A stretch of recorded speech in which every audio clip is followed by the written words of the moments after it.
Well, now to a story of treachery and deceit. From the outside, they looked like a happily married couple, but when Faisal had doubts and turned to a lawyer, his wife took their breakup to the next level.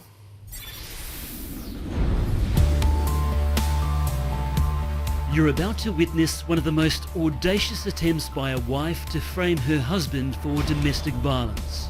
She's dangerous, very dangerous. Watch how this woman astonishingly punches herself in the face, not once, but twice, later telling police her husband bashed her. It's flipped my life upside down. I'm not the guy who I used to be anymore. This is a story about temptation and treachery, a lover and a liar, where romance makes way for revenge with catastrophic consequences. Well, I haven't actually heard of a scenario such as this, inflicting injury upon themselves in order to set up a scenario which results in someone else being charged.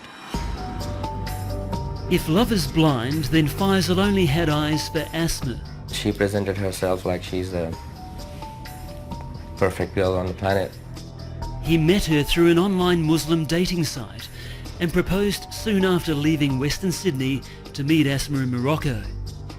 However, while Faisal was hoping to return to Aussie with a life partner, he now believes Asma didn't share that dream.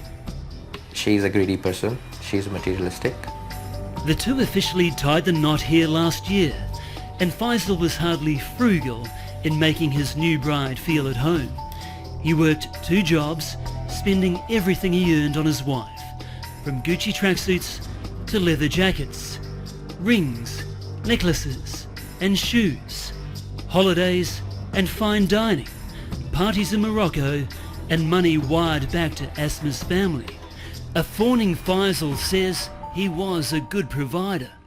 All this traveling, going back and forth twice and 3 times and doing all the functions, receptions, engagement, jewelry, stuff, probably I'm be under 200,000. But Faisal says they were constantly arguing, and in April he walked into an incredible sting when he came home from a night shift at Woolies. Yeah, it was all prepared for me, the whole crime scene. The unit had been ransacked.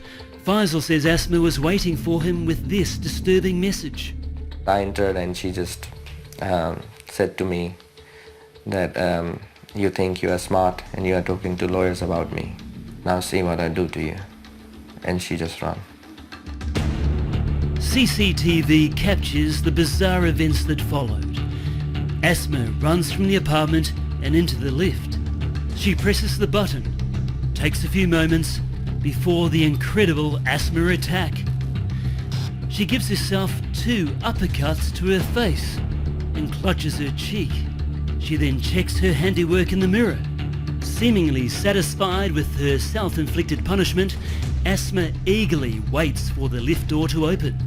She takes off down the hall and into the street to call police.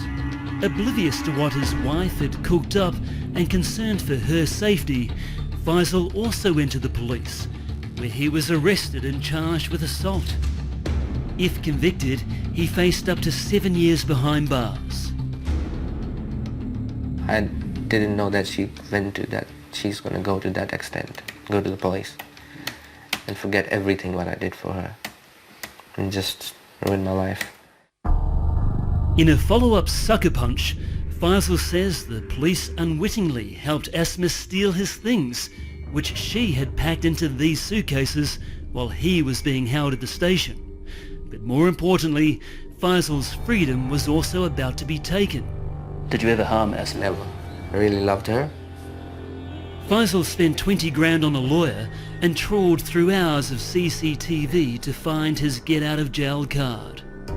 And once I saw this, I felt relieved that now the justice will be served.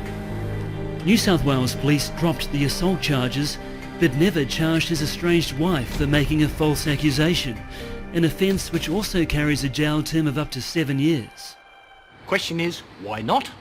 The answer is, because if they do, they're going to be embarrassed by what they didn't do at first instance.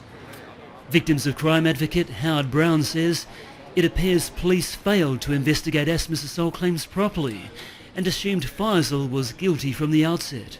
So when you realise that someone has made a false declaration to a police officer and you can prove that she made a false declaration, you then charge her with perverting the course of justice. Police haven't done that. Asma's statement to police is shocking. Faisal grabbed my throat with both hands and began to squeeze tight until the point I was unable to breathe. He punched me on my left cheek and with his fist. He has started to hit me everywhere with the belt. He was so violent to me. I thought I was going to die. Faisal suspects Asma's motive was an email she discovered he had sent to a visa migration agent. He says he wanted out of the marriage, which was potentially a threat to her ability to stay in Australia. What do you feel when you look back at these photos of her? Sad that I shouldn't have done that. Should have known better? Yeah, should have known better. Asma has since disappeared somewhere in Australia, leaving Faisal to deal with the fallout from false love. He's battling away in average shared accommodation to help pay off his debts. The hurt hubby now wants his estranged wife charged, held accountable and deported back to Morocco. I am the victim now. I got used and abused over and over again, mentally, financially, emotionally, you name it. I'm the victim. So she did that. Now it's her turn to face the consequences.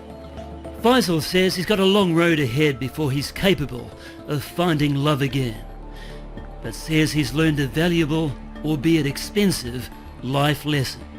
If God shows you true colors of someone, don't try to paint a different picture. Just stick with that. You'll end up like me. New South Wales Police are now reviewing all the evidence. We will let you know the outcome.